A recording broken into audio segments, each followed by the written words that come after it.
Student, मैं हूं वीर सिंह, आपका ट्रिपल सी फैमिली में स्वागत करते हैं। और मैं फिर आपके बीच में आया हूं और हम इसके पहले वाले लेक्चर में हैं या इसके पहले वाले वीडियो में हम आपको बताए थे कि कहने मतलब एक पद्धति के मात्रकों को दूसरी पद्धति के मात्रकों में कैसे परिवर्तित करते हैं, उसका मैं सूत्र भी लिखवाया था, ठीक है।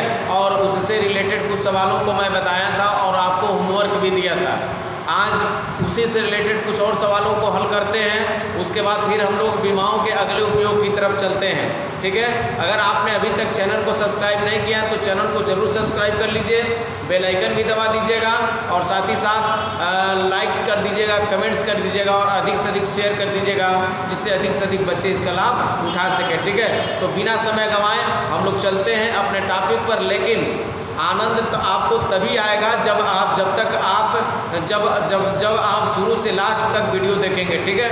इसलिए मेरे साथ बने रहिए, आप एकदम जो है ओतप्रोत हो जाएंगे। आइए बिना समय गंवाए, आपके सामने स्क्रीन पर दो सवाल दिख रहा है। जल का पृष्ठ तनाव 72 डाइन प्रति सेंटीमीटर है और इसे एसआई पद्धति में बदलो। और एक सवाल इसमें दिया गया, वायु में ध्वनि की चाल 332 मीटर प्रति सेकंड है।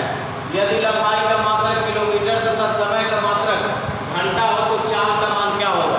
तो दो सवाल मैंने आपको दिया है और इन दोनों की सहायता से इन दोनों को आपको हल करना है, जिसमें मैं एक बता दे रहा हूँ, एक आप इसी के आधार पर आप कर लीजिएगा, ठीक है। तो आइए बात करते हैं जल का पृष्ठ तनाव।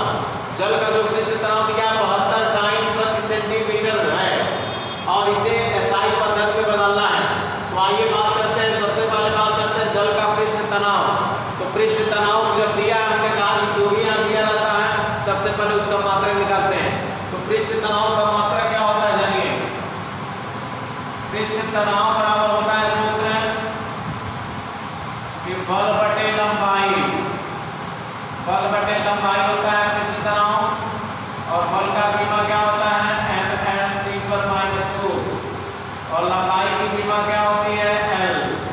इस तरह से l से कट गया क्या मिलता है m/2। यानी पृष्ठ तनाव, जल के पृष्ठ तनाव की जो बीमा होगी m/2। तो सबसे पहले हम लिखेंगे जल का पृष्ठ तनाव, लिखेंगे जल के पृष्ठ तनाव की बीमा। पृष्ठ तनाव की बीमा, पृष्ठ तनाव की बीमा क्या होती है m/2। m/2 हमने लिख दिया कि जल के पृष्ठ तनाव की बीमा हो गया m/2। अब बात करते हैं आगे की कहानी। अब लिखेंगे माना पहली पद्धति में यम, ये देखेंगे आपका 72 डाइन प्रति सेंटीमीटर दिया है, सेंटीमीटर, इसे एसआई पद्धति में चेंज करना है। तो ये पृष्ठ तनाव का मान दिया गया है।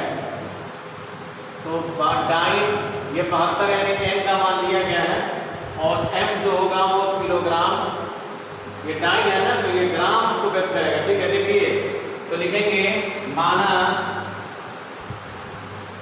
पहली पद्धति में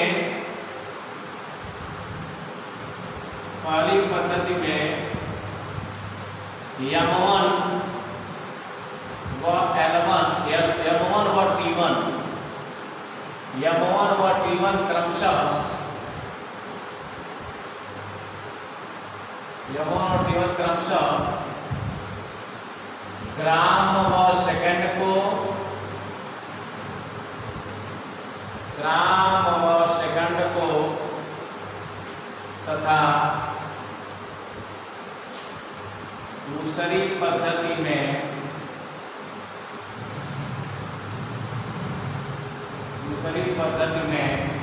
m2 व T2,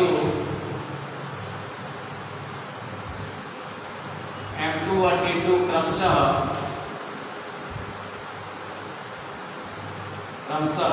किलोग्राम व सेकंड को, किलोग्राम व सेकंड को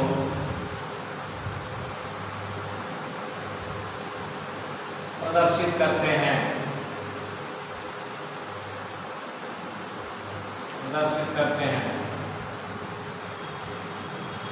तथा इनका बीमीय सूत्र तथा तथा इनका बीमीय सूत्र, यानी पहली पद्धति में अगर बात करेंगे m1 t1 के घात -2 व दूसरी पद्धति में क्या होगी m2 t2 के घात -2।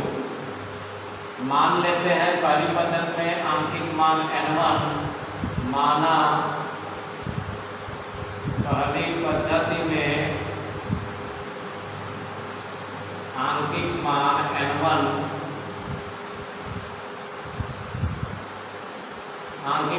n1 व दूसरी पद्धति में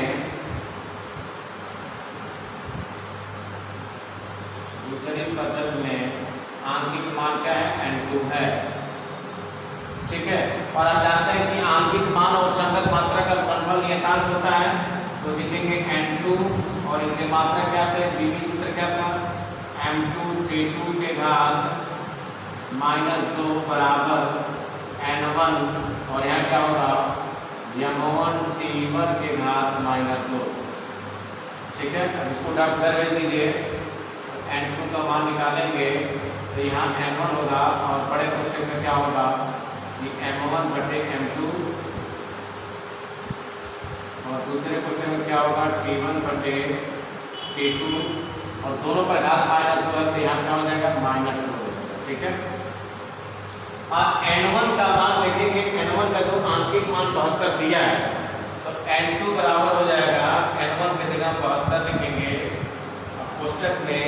ये m1 किसको व्यक्त कर रहा था, m1 किसको व्यक्त कर रहा था ग्राम को, तो m1 की जगह लिखेंगे ग्राम, m1 की जगह लिखेंगे ग्राम बटे और m2 की जगह क्या लिखेंगे किलोग्राम,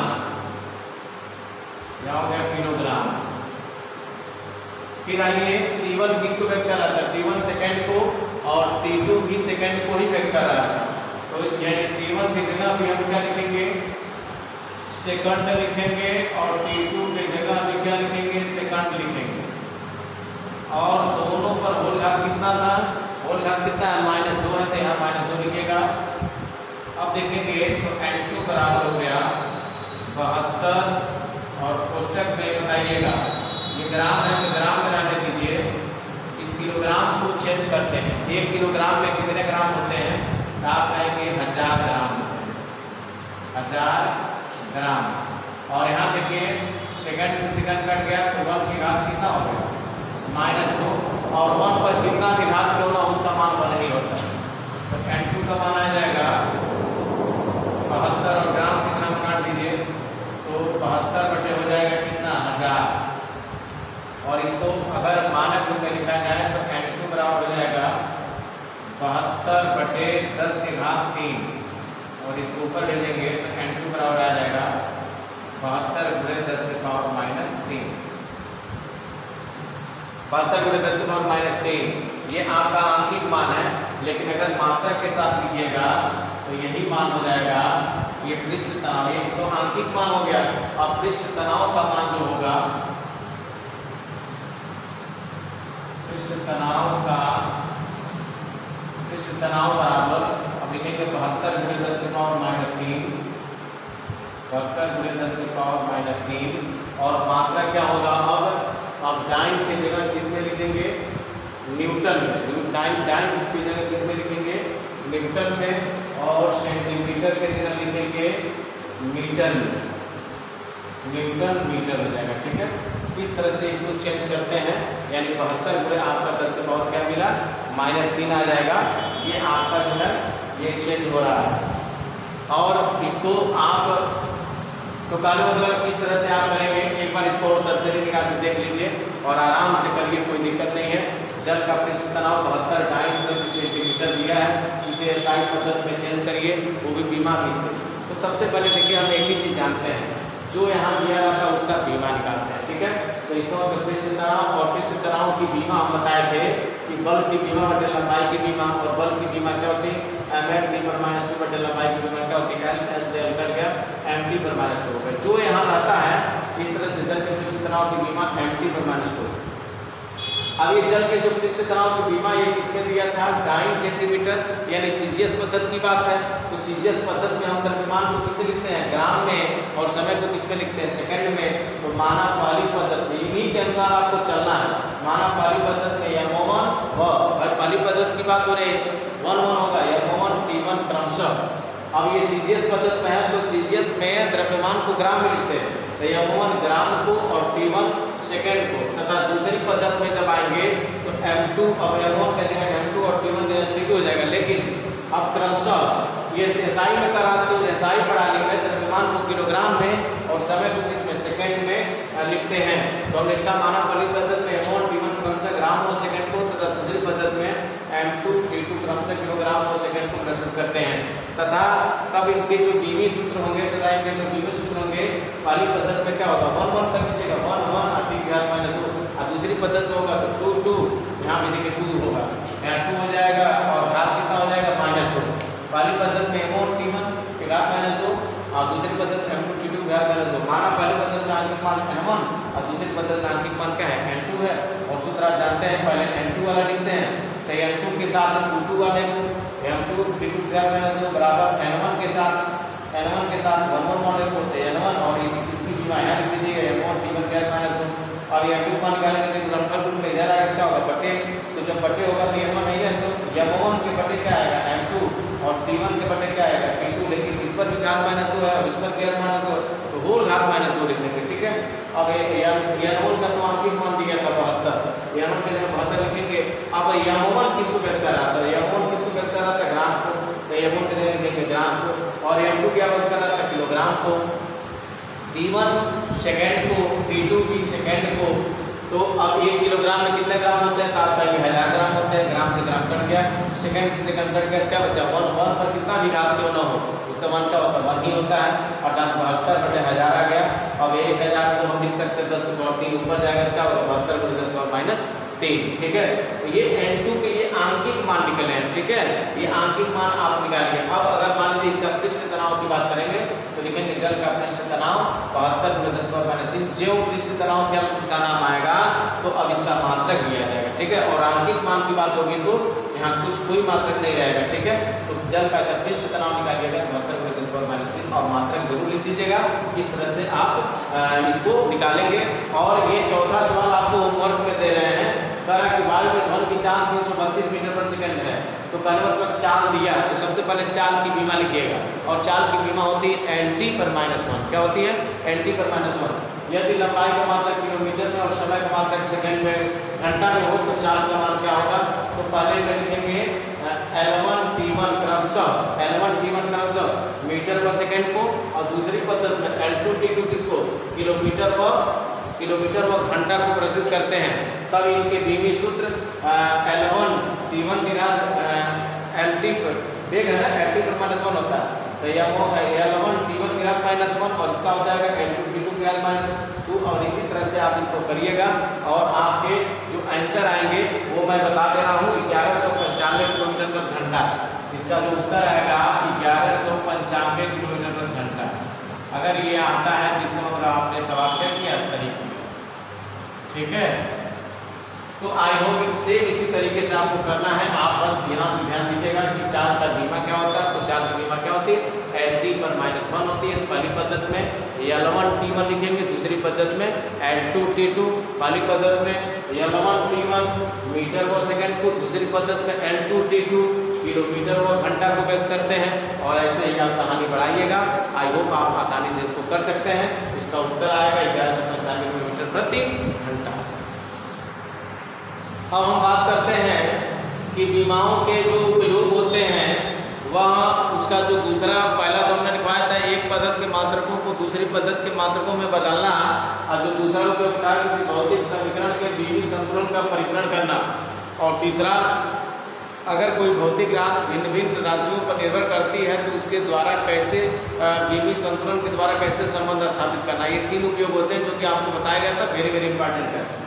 ये दूसरा उपयोग क्या है, किसी भौतिक समीकरण के बीमी संतुलन का परीक्षण कैसे करते हैं। इसके लिए क्या करते हैं, उस समीकरण के बाईं ओर की राशियों तथा दाईं ओर की राशियों की बीमाएं ज्ञात करते हैं, यानी दोनों पक्षों की बीमाएं ज्ञात करते हैं। अगर दोनों पक्षों की बीमाएं सेम है हूबहू हैं।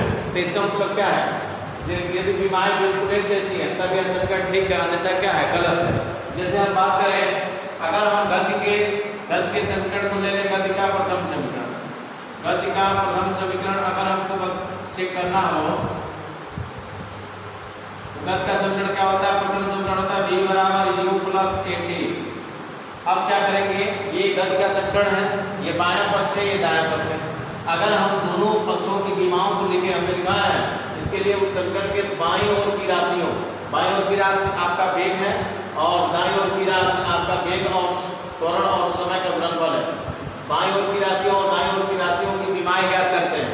इधर की विमा ज्ञात करो और इधर की विमा ज्ञात करो। अगर दोनों ओर की विमाएं सेम हैं यानी एक जैसी हैं तब यह समीकरण सही है। अगर एक जैसी नहीं है तो इसका मतलब क्या है, समीकरण यह सही नहीं है। तो आइए चेक करते हैं, लिखेंगे दोनों पक्षों की विमाएं लिखने पर, देखिए एक जैसे हैं कि नहीं। तो लिखेंगे दोनों पक्षों की विमाएं लिखने पर,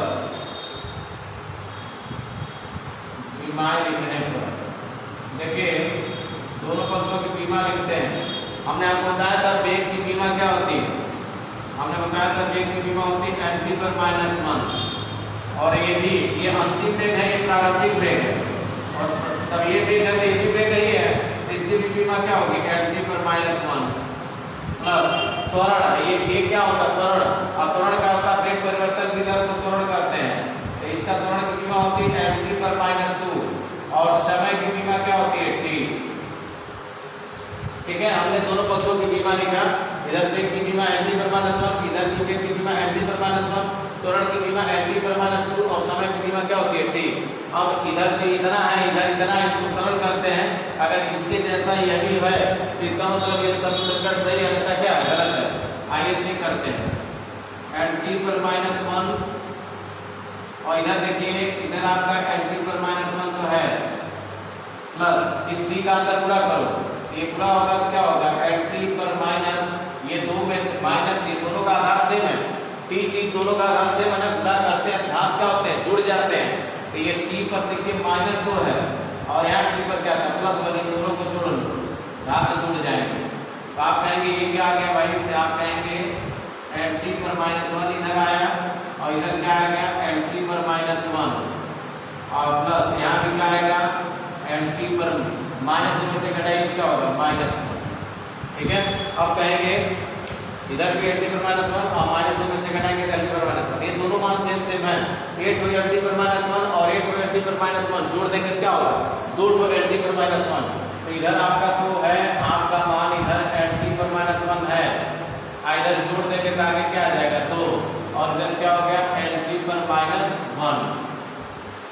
अब क्या है कि इधर आपका nt पर -1, इधर भी nt पर -1, ये दो क्या होता है, हमने आपको बताया था क्या विमाहीन राशियों के बारे में बताया था कि ऐसे समीकरण या ऐसी राशियां जिनकी कोई विमा नहीं होती है, जिसमें हमने आपको बताया था संख्याएं, अगर कोई भी संख्या है तो उसकी कोई बीमा नहीं होती है। फिर हमने क्या बताया था, शुद्ध अनुपात है तो भी उसकी बीमा नहीं, ये एक संख्या है इसलिए ये बीमाहीन राशि है, इसलिए इसको क्या कर दीजिएगा, छोड़ देते हैं। इस तरह से इसका मान आ गया क्या nt पर -1 बराबर किसके nt पर -1, क्योंकि दो क्या है, दो एक बीमाहीन राशि है, यहाँ लिख सकते हैं चूंकि दो बीमाहीन राशि है, इसलिए इसको क्या कर देंगे, छोड़ देंगे। बीमाहीन राशि है, इसकी कोई बीमा नहीं होती है। ठीक है, तो दो को हटा दीजिए। अब देखिए इधर की बीमा और इधर की बीमा एकदम हूबहू है, तो हमने दिखाया है यदि बीमाएं बिल्कुल एक जैसी हैं, इधर की बीमा और इधर की बीमा बिल्कुल एक जैसी है, तो जब बिल्कुल एक जैसी है तब यह समीकरण क्या है, ठीक है। इसका ऊपर लिख देंगे कि लेफ्ट हैंड साइड बराबर किसके, राइट हैंड साइड पे। ये समीकरण आपका बिल्कुल ठीक है। ऐसे मान लीजिए गति का और भी कोई समीकरण निकालना चाहते हैं, मान लीजिए गति का तृतीय समीकरण निकाला जाए तो v स्क्वायर बराबर क्या होता है, u स्क्वायर धन 2as। देखते हैं ये बीवी से सही है कि नहीं। ठीक है, जैसे हमने गति का प्रथम समीकरण दिखा दिया कि बीवी से ये सही है, ऐसे इसको भी चेक कर लेते हैं कि देखें सही है कि नहीं। तो वेग की बीमा याद रखिएगा, वेग की बीमा क्या होती है nt पर -1, ये भी वेग है और ये भी वेग है, कोई भी वेग हो तो उसकी बीमा हमेशा nt पर -1। लिखेंगे दोनों पक्षों की बीमा लिखने पर,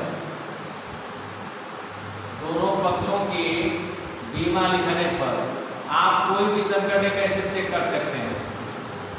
आइटम देखेंगे वो अगर संकट आपने सही लिखा है तो एकदम सही आएगा। जैसे यह बराबर एम में होता है, आप उसकी बीमा निकालिएगा तो इधर बाएं पक्ष की जो बीमा आएगी वही दाएं पक्ष की आएगी। ऐसे W बराबर या फिर 2S होता है, कार्य बनाओ बल गुणे विस्थापन, कार्य की बीमा निकालिए और या फिर 2S की बीमा निकालिए, देखेंगे दोनों सेम आएगा।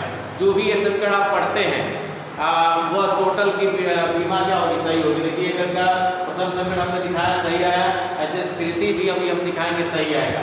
वेग की बीमा क्या होती है, आप कहेंगे LT पर -1 होती है और क्या होल स्क्वायर है। यहाँ भी वही काम करिए, वेग की बीमा क्या होगी, LT पर -1 और होल स्क्वायर है प्लस 2 है। तो आपको पहले मैं बता दूँ 2 क्या है, 2 एक बीमा ही राशि है, तो 2 को क्या कर दीजिए, खत्म करिए कहानी। अब त्वरण की बीमा क्या होगी, अभी त्वरण की बीमा आप लिखे थे इधर कहीं, त्वरण की बीमा क्या होती है LT पर -2, तो त्वरण की बीमा हो जाएगी LT पर -2। और दूरी की बीमा क्या होती है L, दूरी कोई भी हो, लंबाई चौड़ाई ऊंचाई कोई भी हो, उसकी बीमा L होती है। अब ये वर्ग क्या होगा, ये अंदर जाएगा, ये वर्ग L पर आएगा क्या होगा L स्क्वायर, ऐसे T पर आएगा क्या होगा T के घात -2 बराबर। यहाँ बताइए ये L पर 2 घात होगा और T पर भी क्या होगा -2। ऐसे इधर आते हैं, L का L में गुणा कर दीजिए क्या होगा, L का L में गुणा 1 घात 1 घात में 2 घात होगा L स्क्वायर और T की घात क्या होगा -2। अब आप देख सकते हैं इतना तो बुद्धिजीवी है ये है, ये मान और ये मान देखें दोनों सेम है। और जब दोनों सेम है तो जोड़ दीजिए जगह, जैसे इधर देखिएगा ये दोनों सेम थे ये और ये, तो 1 तो LT पर -1 और 1 तो LT पर -1 किसके बराबर होता है 2 LT पर -1। ऐसे 1 तो L स्क्वायर T पर -2 और 1 तो L स्क्वायर T पर -2 मिलकर कितना हो जाएगा 2, आगे 2 बढ़ा दीजिएगा।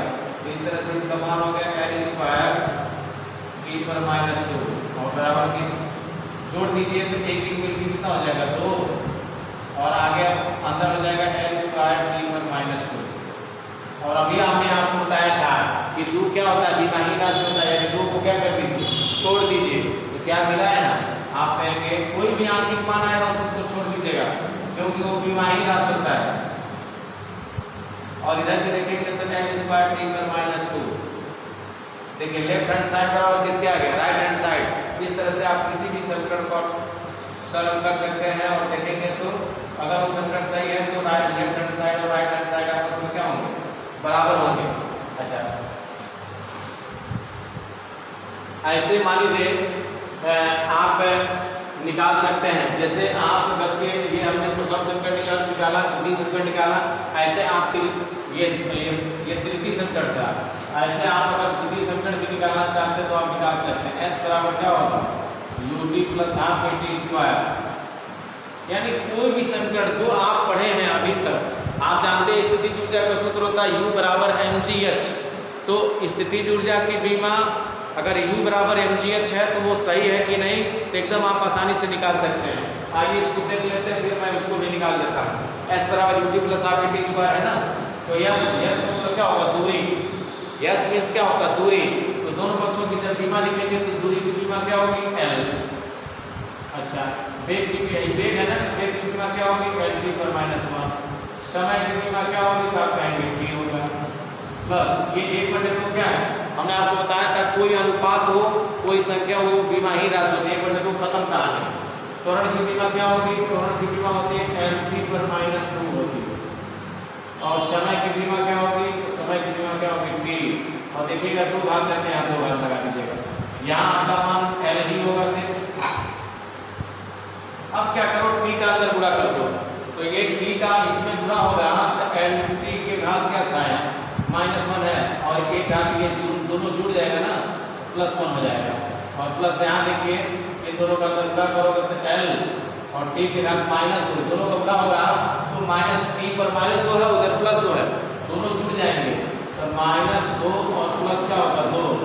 आप देखेंगे तो 2 से 2 कट गया, 1 से 1 कट गया, तो आप कहेंगे कि इधर L आ गया और इधर आपका मान क्या आएगा LT पर क्या होगा 0 घात, ऐसे इधर भी क्या आएगा LT पर 0 घात। और आप जानते हैं किसी भी संख्या पर अगर 0 घात होता है वो बीमाहीन राशि होता है, यानी उसका मान होता है 1, HD की घात 0 मतलब कुछ नहीं, यहाँ हो जाएगा यानी टी की घात 0.1 हो गया। यहाँ इधर एल आ गया, इधर क्या मिला, ये भी एल ही मिला, और इधर भी क्या मिला, ये भी एल ही मिला। एक एल कितना हो गया, 12 हो गया, अर्थात 12 हो गया। 2 बड़े क्वेश्चन में। और हमें आपको बताया था कि जो शुद्ध संख्याएं होती हैं या शुद्ध अनुपात जो होते हैं उनको विमाही राशि होते हैं, तो दो जो विमाही राशि से लिया बराबर इसके हो जाएगा, यानी हम लिख सकते हैं एल बराबर किसके, कैपिटल एल के, और देखिए लेफ्ट हैंड साइड बराबर राइट हैंड साइड। आप जिस भी समीकरण को आप चेक करना चाहेंगे पीएमपी से आप दिखा सकते हैं, लेकिन बशर्ते वो सही हो, ठीक है। तो आई होप कि जो भी समीकरण हम बताए हैं ये आपको अच्छे से समझ में आ रहा होगा। अगर ये समझ नहीं आया तो वीडियो को रिवाइंड करके भी आप देख सकते हैं। बस ये आपको ध्यान रहना चाहिए, वेग की बीमा क्या होती है, त्वरण की बीमा क्या होती है, दूरी की बीमा क्या होती है, और हमने आपको सब ये बीमा के बारे में बता दिया है। और आई होप वो चीज़ आपको समझ में आ भी गया होगा। अभी कुछ और भी मैं एग्जाम्पल दे देता हूँ जिससे आप आसानी से इस प्रकार के सवालों को आप हल कर सकते हैं।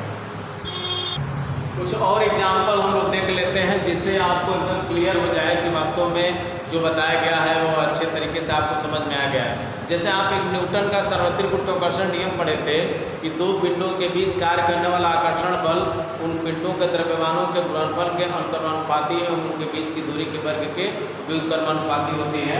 तो आप बताइए गुरुत्वाकर्षण बल, यानी आप गुरुत्वाकर्षण बल का जो सूत्र लिखे थे, गुरुत्वाकर्षण बल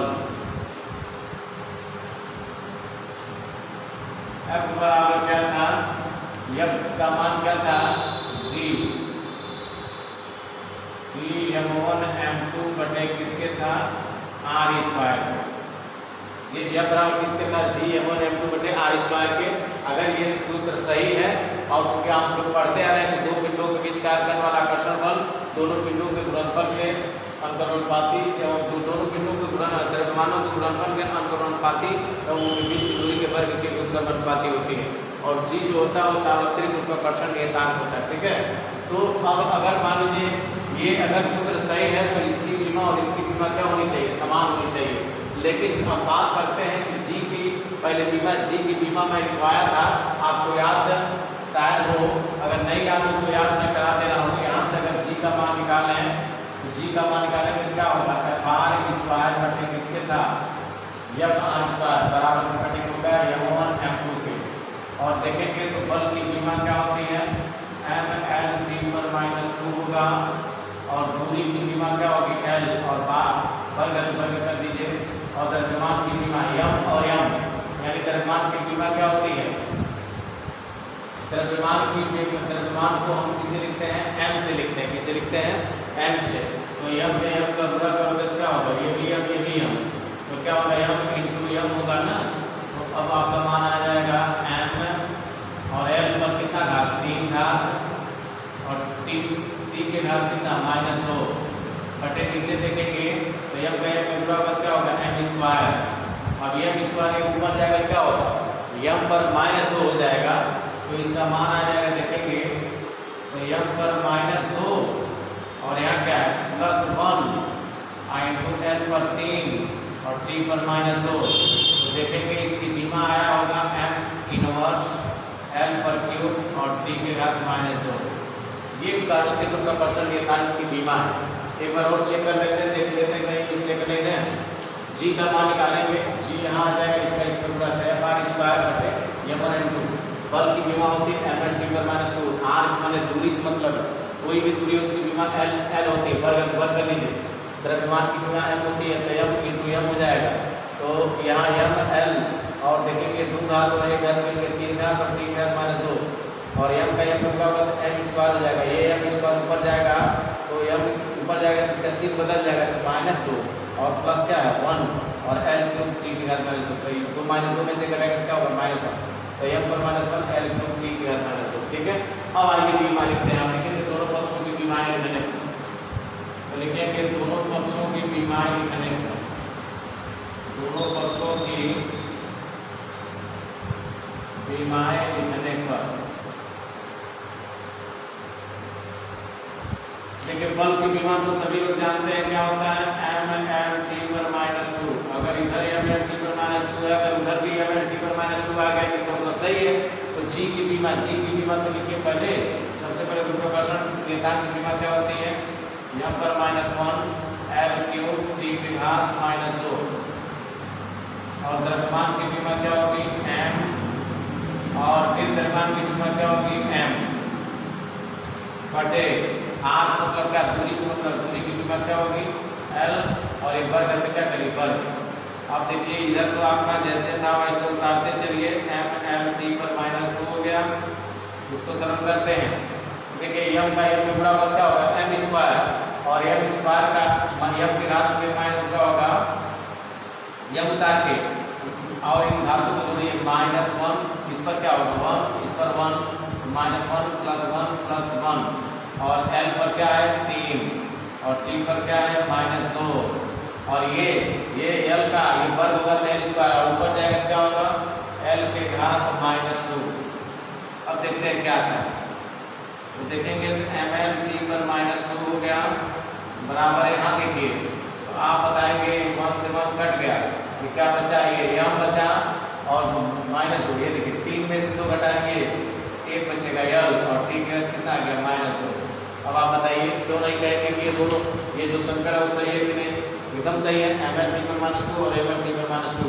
इस तरह से हम बीमाओं को कोई भी अगर संकट दिया हुआ है तो बीमी विधि से हम उसका परीक्षण कर सकते हैं, नाप तोल सकते हैं कि वास्तव में यह सूत्र सही है कि नहीं। अब मान लीजिए कोई हम एक गलत सूत्र लेते हैं, जैसे मान लीजिए हमने लिख दिया कि v बराबर हाफ GT, हमने लिख दिया कि v बराबर हाफ GT। अगर ये सही है, अगर ये सही है तो इसकी बीमा दोनों पक्षों की बीमा क्या होगी समान होगी, अगर ये सही नहीं है तो इसकी बीमा समान नहीं होगी। जैसे देखिए अब दोनों पक्षों की बीमा ये सब ये हमने लिखा है कि चलिए भाई बीमी इससे बताइए कि ये जो मैं समीकरण लिखा हूँ वो सही है कि नहीं। हमने ये कर दिया कि भाई यह बराबर G/m² हमने कहा कि भाई आप इसका परीक्षण करिए, आप इसका नाप तोल करिए कि दिखाइए कि ये बीमी इससे सही है कि नहीं। तो हमने जब इसका नाप तोल किया तो दोनों पक्षों की बीमाएं हूबहू आ गई, सेम आ गई।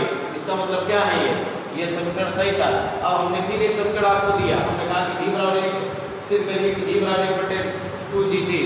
अगर ये सही है तो बीमा समान होगी, नहीं सही है तो इसकी बीमा समान नहीं होगी। तो यहाँ एक की बीमा लिखिए, चलिए एक दोनों पक्षों की बीमा लिखिएगा L पर -1, 1/2 क्या है बीमा ही राशि है, छोड़ दीजिए। त्वरण की बीमा, द्वितीय त्वरण की बीमा, त्वरण मतलब चाहे द्वितीय त्वरण हो चाहे त्वरण हो, त्वरण की बीमा होती है L पर -2। और यहाँ देखेंगे क्या है, और समय की बीमा क्या होगी t। अब आप कहेंगे कि आइए और यहाँ से एक हाफ GT² कर देते हैं, v बराबर हाफ GT²। देखते हैं क्या था, अगर v बराबर हाफ GT² है, GT² हमने कर दिया तो ये t पर 2 घात देते हैं, यहाँ कितना होगा 2 घात हो जाएगा। अब आप बताइए क्या होगा भाई, इधर का आपका जैसे था L पर -1 है, L पर -1, और बताइएगा हमने कहा कि 1/2 बीमा ही राशि है, छोड़ दीजिए। द्वितीय त्वरण की बीमा क्या होती है L पर -2 होती है, समय की बीमा क्या होती है t है, वर्ग लगा दीजिएगा। अब बताइए ये वर्ग अंदर आएगा क्या होगा, आप कहेंगे इधर तो आपका आया है L पर -2 और ये अंदर जाएगा तब t² हो जाएगा, t² होगा। अब इन दोनों का गुणा करिए, इधर आपका आया L पर -1 और इधर आप गुणा करेंगे तो L है, और ये दोनों देखिए सेम एक ही जात के हैं, गुणा करेंगे घात जुड़ जाएंगे तो t की घात क्या होगा -2 + 2, अर्थात 2 में से 2 घटा दीजिएगा। इधर आपका मिला L पर -1 और इधर आपको क्या मिलेगा LT, आप 2 में से 2 जाए कितना होगा 0, और किसी भी संख्या में 0 घात तो उसका मतलब क्या होता है 1, तो t 0 मतलब बीमा ही राशि हो गई। अब आप बताइए इधर आपको मिला क्या L पर -1 और इधर क्या मिला सिर्फ L। अब आप बताइए, आप ही बता सकते हैं क्या यह दोनों साइड की बीमाएं समान हैं। तो जब दोनों साइड की बीमाएं समान नहीं होंगी, यानी left hand side is not equal right hand side, left hand side is not equal right hand side. जब लेफ्ट हैंड साइड और राइट हैंड साइड की बीमाएं समान नहीं होती हैं तो इसका मतलब ये समीकरण सही नहीं है।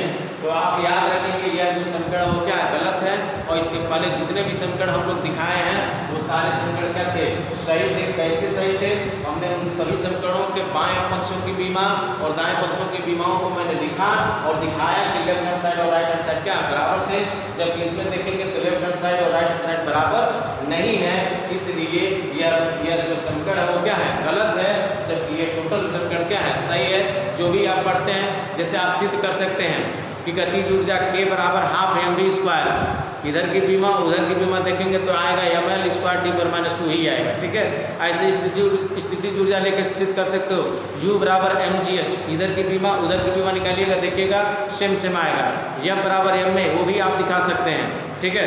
तो कोई भी आप जो समीकरण आप पढ़ते आ रहे हैं, वह जो समीकरण आपने प्रूफ किया है उसकी बीमा देखेंगे तो बीमा बी से लगाएंगे तो एकदम सब कुछ क्या होगा, बाएं पक्ष और दाएं पक्ष समान आएगा। लेकिन जो समीकरण आपको गलत लग रहा है उसकी जब बीमा, जैसे हमने इस समीकरण को जब सरल किया तो उसकी बीमा क्या होगी, अलग अलग आएगी। या इसका मतलब ये समीकरण क्या है, गलत है। जबकि ये होता अगर यस रहता, S बराबर हाफ GD² तो ये सही हो जाता, ठीक ना। तो इस तरह से आप बीमी से जो है किसी भी समीकरण का आप उसके संतुलन का परीक्षण कर सकते हैं। और आई होप जो भी मैं बताया हूँ आपको अच्छे से समझ में आया होगा। बस इसी तरह से हम चाहते हैं कि आपका साथ और सहयोग हमेशा बना रहे, तब जिससे मेरा मनोबल और बढ़ेगा और आप लोगों के लिए और अच्छे वीडियो जो है प्रोवाइड मैं करता रहूँगा, ठीक है। फिर मिलते हैं एक नए उत्साह के साथ, तब तक के लिए थैंक यू।